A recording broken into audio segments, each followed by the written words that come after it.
요즘 진딧물이나 총체벌레 등 지상곤충에 대한 질문이 많아서 어제 급하게 촬영을 해서 유기농업 해충 방제 특집을 마련했습니다. 현재 옥상 텃밭 사과나무에는 개미들이 진딧물을 번식시키며 퍼뜨리고 있고 무당벌레와 다른 육식곤충들이 잔치를 벌이고 있어요. 사과나무 전체에 진딧물이 가득 퍼져 있는 상태죠. 하지만 사과가 성장하는 데는 큰 문제가 없습니다. 진딧물이 번식하는 속도를 무당벌레 유충과 다른 육식곤충들이 따라잡기 때문이죠. 진딧물이 많아 보이지만 막상 사과나무에 큰 피해를 주지 않습니다. 예를 들어 진딧물이 없다면 사과 10kg을 수확할 것인데 진딧물이 있어서 9.7kg을 수확하게 되는 거죠. 근데 사과 0.3kg만 손해보면 완전한 유기농업을 할 수 있어서 농약이나 비료를 구입하는 비용을 절약할 수 있고 가뭄이나 장마 피해를 덜 보고 토양을 더 발전시키고 사과나무 뿌리와 사과나무를 더 튼튼하게 만들어주면서 내년 수확량을 늘릴 수 있게 됩니다. 많은 분들이 잘 모르시던데 살충제는 인간에게만 해를 끼치는 게 아니라 농작물뿐 아니라 모든 식물을 약하게 만듭니다. 흔히 약해라고 부르죠. 심하면 식물을 죽이기도 합니다. 그래서 결국 살충제로 진딧물을 방지하는 것과 제가 하는 방법 중에 어느 방법이 수확량 손실이 더 크다고 명확하게 말할 수가 없죠. 다만 저의 방법은 나무를 더 튼튼하게 만들어서 다음 해 수확량을 더 늘립니다. 저 정도 진딧물에 거의 타격을 받지 않으려면 나무가 튼튼해야 하고 나무가 튼튼해지려면 토양이 좋아야 합니다. 토양이 좋으면 블루베리와 사과나무를 한 화분에 함께 심어도 됩니다. 줌베리와 대추나무와 애플민트와 포도나무도 같은 화분에서 자라도 괜찮죠. 그럼 포도나무의 상태를 볼까요?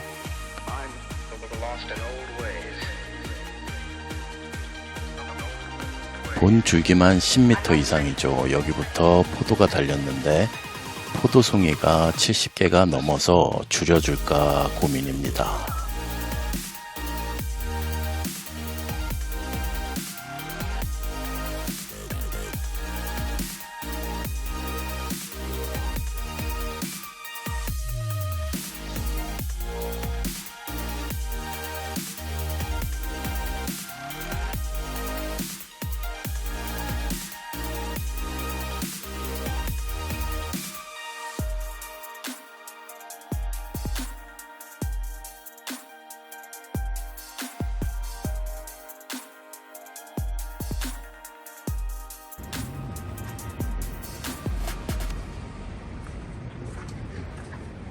블랙베리는 열매를 맺는 중이고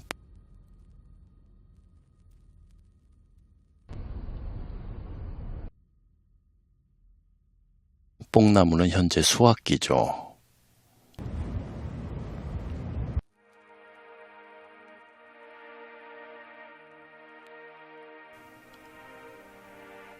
앵두는 이미 끝물입니다.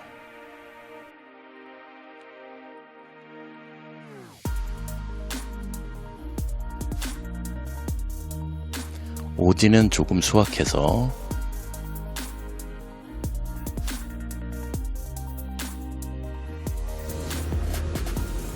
이웃에게도 나눠줬죠. 가끔씩은 자연적인 방법으로 주스를 만들어 먹으면 별미죠.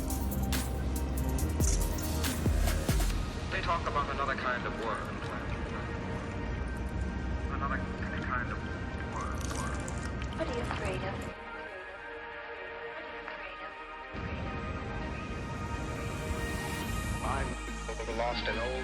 10년 전 옥상 텃밭인데 처음으로 진딧물이 나왔습니다. 진딧물이 늘어갈수록 식량이 풍부해진 개미도 늘어만 가더군요. 개미가 늘어나니까 개미들의 가축인 진딧물도 더 늘어났죠. 오이의 경우 진딧물에게 모든 잎이 완전히 먹히면 저렇게 되더군요. 결국 오이는 전멸했고 무당벌레는 나타나지 않았습니다. 그리고 그 다음 해에는 개미가 엄청 늘어났고 진딧물이 폭발적으로 증가하더군요. 진딧물이 좋아할 줄기콩과 조롱박을 심은 게 도움이 됐죠. 여름이 다가오고 마침내 무당벌레가 나타났습니다. 성충보다는 유충의 식사량이 엄청나더군요. 하루 종일 진공청소기처럼 열심히 흡입하는데 개미가 공격하면 도망쳤다가 다시 돌아와서 진딧물을 먹더군요. 하지만 여러 마리의 개미가 둘러싸고 집단 폭행을 하면 죽기도 했습니다. 그래도 살아남은 유충들은 성충이 돼서 열심히 번식하더군요. 제가 도움 줄 수 있었던 건 번식을 돕기 위해서 더 많은 식물을 키우는 거였죠.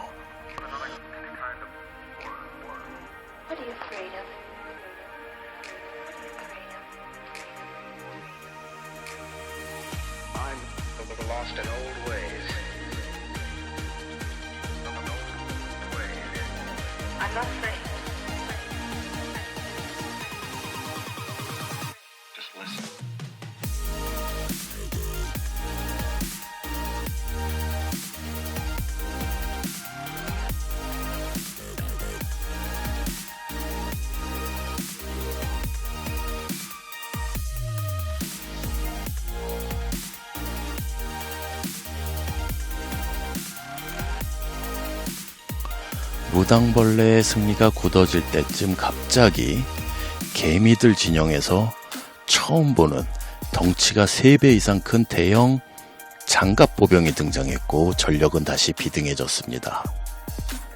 결국 이 전쟁은 추운 늦가을까지 진행됐는데 결과적으로 무당벌레의 판정승으로 끝나버렸고 그 후에 매년 진딧물과 개미와 무당벌레가 균형을 유지하면서 진딧물로 인한 피해는 사라졌죠.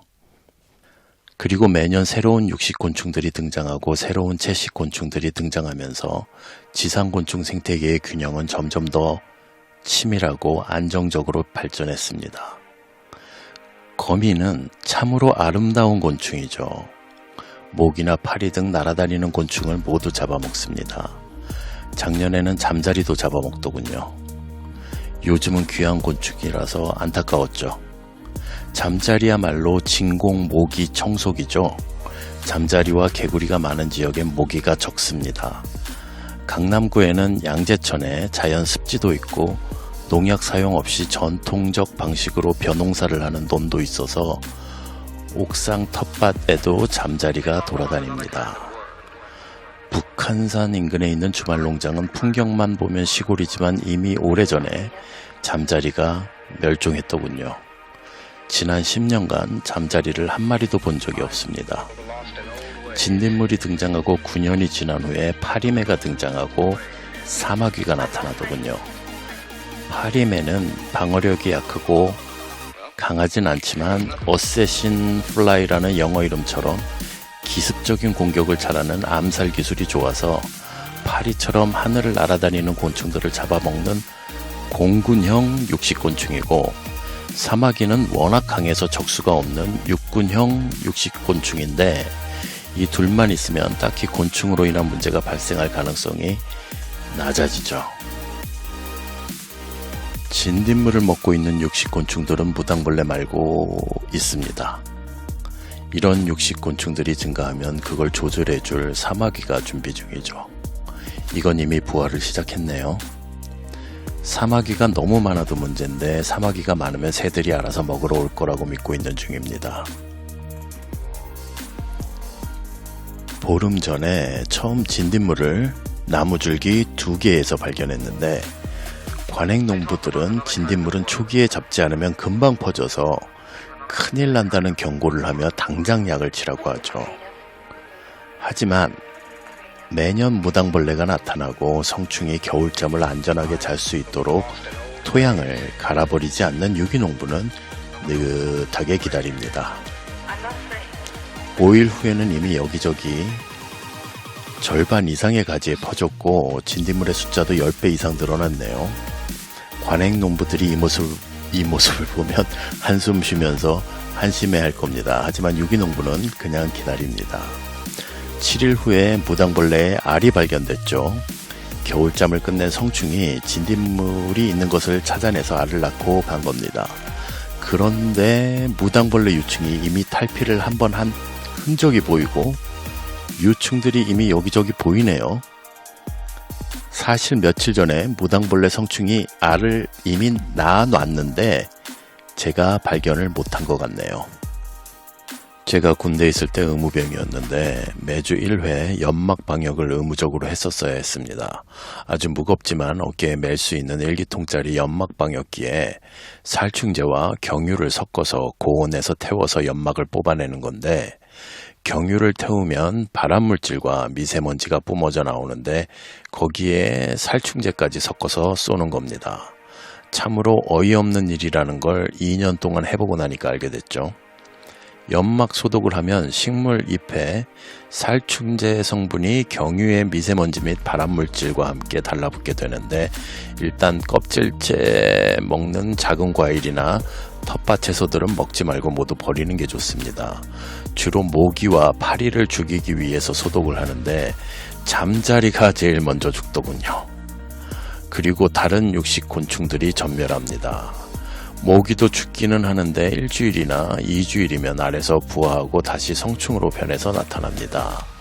거미나 잠자리나 사마귀 등의 육식곤충들은 알에서 성충이 되는데 몇 개월에서 몇 년까지도 걸리는데 말이죠. 그리고 다른 곤충들과 비교하면 모기나 진딧물은 살충제에 더 빨리 적응하고 내성을 가집니다. 즉, 연막 방역은 모기의 천적들을 먼저 죽이기 때문에 한 번 방역을 하게 되면 매주 지속적으로 방역을 해야 모기를 억제할 수 있습니다. 만약 한 달에 한 번이나 1년에 한 번만 방역을 하면 모기의 천적만 모두 죽어서 오히려 모기의 숫자가 폭발적으로 늘어나게 됩니다. 그래서 어쩔 수 없이 매주 열심히 방역을 했더니 결국 바퀴벌레와 모기와 파리와 하루살이 등을 제외한 모든 곤충들이 사라져 버리더군요. 바퀴벌레와 모기와 파리 등은 인간이 오랜 기간 아무리 죽이려고 노력했어도 못 죽인 이유가 있습니다. 하지만 시골에선 아직도 연막 방역을 합니다. 공무원들이 그나마 독성이 적은 연무 방역을 하려고 하면 시각적 효과가 작아서 시골 노인들이 불만족한다고 합니다. 대부분의 시골 노인들은 모두 곤충을 싫어합니다. 자신들이 먹는 텃밭 농작물에도 살충제를 뿌리고 토양에는 토양 살충제를 뿌립니다. 당연히 연막 방역이 곤충들을 멸종시키는데 효과적이라고 믿고 있어서 공무원들이 생태계 파괴와 환경오염 등을 이유로 연막 방역을 안 하려고 하면 민원으로 공무원들이 게을러서 일을 안 한다고 닥달을 해서라도 연막 방역을 하게 만들기 때문에 할 수밖에 없다고 합니다. 육식곤충들을 이용해서 생태계의 균형을 유지하려면 절대로 밭을 갈면 안 되고, 또한 나무줄기나 줄기식물의 잔해를 함부로 걷어버리면 안 됩니다. 토양에서 겨울잠을 자거나 나무줄기의 알집 상태로 겨울을 지내기 때문입니다. 그래서 주말 농장에 그린 터널을 만든 거죠. 하지만 그린 터널을 만들고 진딧물이 발생하게 오이를 심어 놓아도 어머니는 관행농부들이 알려주는 방식대로 진딧물을 죽입니다. 진딧물이 발생했을 때 약을 쳐서 진딧물을 죽이면 잎이 이렇게 되거나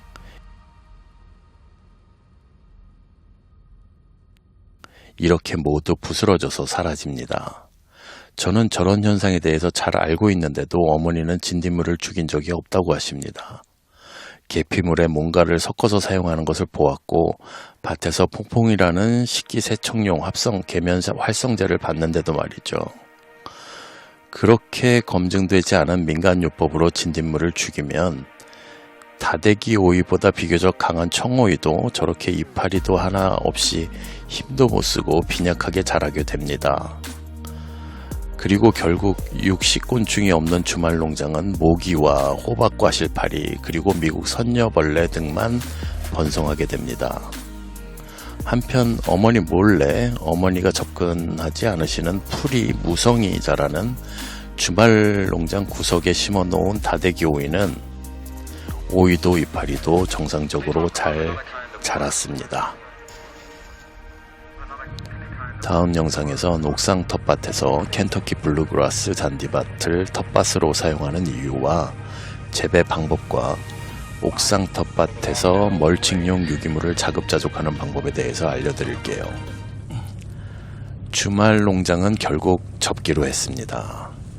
어머니와의 갈등이 심해졌고 어머니가 또 제가 공을 많이 들여서 한 달간 물을 주며 발화시켰던 잔디를 밀어버리셨고, 전 40년 전에 어머니가 강제로 강아지를 팔았을 때 울었던 것처럼 울음이 터져 나왔습니다. 그런 저를 보던 어머니는 제가 죽여달라고 부탁을 해서 밀어버린 거라고 말씀하시고, 동네 창피하다고 하시면서 더 이상 저와 함께 공존하지 못하겠다고 하시더군요. 집에 와서 이틀 동안 생각해 봤는데 어머니 말씀이 맞는 것 같습니다. 내가 왜 내 믿음을 어머니에게 강요하고 가족들에게 나쁜 사람 취급을 받으면서 어머니를 위한다면서 스트레스를 주고 받으면서 힘든 노동을 해야 하는 이유를 더 이상 찾지 못하겠더군요. 어머니는 그냥 어머니 방식대로 풀 한 포기 곤충 한 마리 없이 맨 땅에서 농사하는 게 맞는 것 같습니다.